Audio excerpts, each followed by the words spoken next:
নমস্কার বন্ধুরা, আজকের ডিকসন টেকনোলজি তাদের কোয়ার্টার ওয়ান রেজাল্ট পাবলিশ করেছে। চলো দেখে নেওয়া যাক। প্রথমে আমরা ফিগারটা চেক করবো। এখানে সমস্ত ফিগার কোটিতে আছে। এরপরে আমরা সিকোয়েন্স দেখব। 30শে জুন 2025, 30শে June 2026 okay year on year, 31শে মার্চ 2026, 30শে June 2026 okay quarter and quarter. চলো এবার আমরা কোম্পানির টোটাল রেভিনিউটা দেখে নিই। আগের কোয়ার্টারে ছিল 10,510 কোটি, আগের বছরে ছিল 12,835 কোটি এবং এই কোয়ার্টারে এসছে 15,547 কোটি।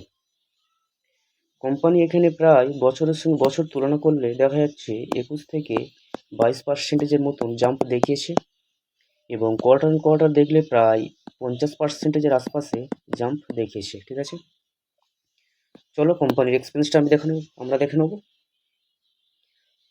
আগের কোয়ার্টারে ছিল 10,230 কোটি, আগের বছরে ছিল 12,478 কোটি এবং এই কোয়ার্টারে এসছে 15,215 কোটি। ঠিক আছে, কোম্পানি এক্সপেন্সটা মোটামুটি ঠিকঠাকই রেখেছে। দেখা যাক কোম্পানি প্রফিট কেমন আনতে পারে।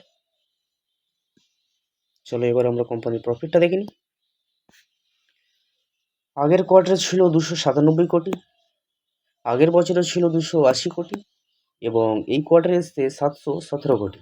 ঠিক আছে, কোম্পানি এখানে বছরের সঙ্গে বছর তুলনা করলে দেখা যাচ্ছে প্রায় 155%-এর মতন জাম্প দেখিয়েছে এবং কোয়ার্টার অন কোয়ার্টার প্রায় ডবল করে দিয়েছে প্রফিট। এটা একটা খুব ভালো ব্যাপার। এবার আমরা কোম্পানির ইপিএসটা দেখব। আগের কোয়ার্টারে ছিল 49 টাকা 22 পয়সা, আগের বছরে ছিল 46 টাকা 47 পয়সা এবং এই কোয়ার্টারে এসছে 118 টাকা। ঠিক আছে, কোম্পানি তাদের প্রতিটা ক্ষেত্রে খুব ভালো রেজাল্ট নিয়ে এসছে এবং ডিকসন টেকনোলজি রেজাল্টটা সত্যিই খুব ভালো নিয়ে এসছে। তবে দেখা যাক মার্কেটে এই শেয়ারটির প্রতি কেমন রিয়াকশন দেখায়। যদি ভিডিওটি ভালো লাগে তাহলে অবশ্যই লাইক করবেন এবং আরও আপডেট পেতে আমাদের সাথে থাকবেন। ধন্যবাদ।